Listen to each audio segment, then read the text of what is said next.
Hey everyone, welcome back to our channel. Today, I'm excited to show you how to add Google Wallet to lock screen. Let's get started. First, open the Settings app on your phone.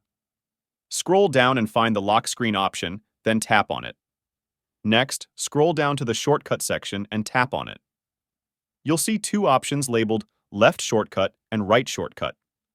Tap on the one where you want to display your Google Wallet shortcut icon. For this example, I'll choose the left side and go to the left shortcut option. Turn on the option to choose the Google Wallet shortcut for your lock screen. After a moment, all installed apps on your phone will appear. Scroll down to find and select the Google Wallet app from the list. Now, when you lock your phone and wake it back up, you should see a little Google Wallet icon at the bottom corner. And that's it. If you found this video helpful, don't forget to like and subscribe to our channel for more tutorials. Thanks for watching.